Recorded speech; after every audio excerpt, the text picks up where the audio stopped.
नमस्कार, टी 24 तास paid news channel तुम्ही पाहू शकता। आदिवासी समाजाच्या न्याय हक्कासाठी लढण्यासाठी एक महिला सदैव आपले कार्य करत असते। त्या महिलाला भेटण्यासाठी टी 24 तास पेड न्यूज चॅनलचे संपादक त्या ठिकाणी गेले। त्यांच्या घरी व त्यांच्या जागेवर गेल्यानंतर त्या ठिकाणी त्यांचे पती व पत्नी हे व्यवसाय करतात गोंदण्याचा। यावेळी आम्ही त्यांची प्रतिक्रिया घेताना त्यांनी सांगितले, नमस्कार, काय म्हणतात तुम्ही? किती वर्षापासून हे गोंदायचं काम?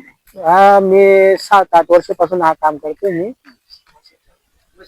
आणि आपले जे मिसेस आहे ते सामाजिक काम करतात, काय सांगा? ते चांगलं काम करते, मला खूप आनंद आहे ते चांगलं काम करते म्हणून।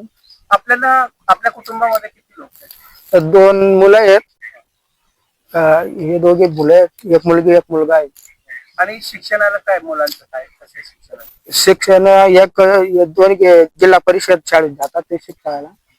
तुमचा उदरनिर्वाह कशावर आहे? यात्रेवरच आहे। आणि काय काम करतात तुम्ही मग? आणि जर यात्रा संपल्यानंतर तुमचं काय असतं? आणि सर माझ्या हात मजुरीवर। आणि तुमचे मिसेस सामाजिक काम करतात, काय वाटतं मला त्यावर? तिला करू द्यायचं की नाही? मग खूप आनंद वाटतो। पाठिंबा आहे का? हो। ह्याच त्या महिला ज्यांना आम्ही भेटण्यासाठी 2 किलोमीटर चालून आलो। आज आम्ही जाणून घेऊया, त्यांची मुलाखत घेऊया आणि त्यांच्या परिस्थिती आजची काय आहे, आदिवासींसाठी ते का लढतात। पप्पाला काय दूध दूध चहा साखर काय तरी मागा ना तुम पप्पाला सांग। असा तर माझे वय झालं 80 रुपये किलो। मग आता 80 रुपये किलो जर वय झालं तर मग काय करते का भुके मरसूत? पेट्रोल डिझेल बी महागा होई झालं। पेट्रोल डिझेल बी महागा वय झालं तर मग आता आपल्या जत्रा वगैरे चालू आहे ना, असं आपला पोट पाणं व्यवसाय ना दकात कापू।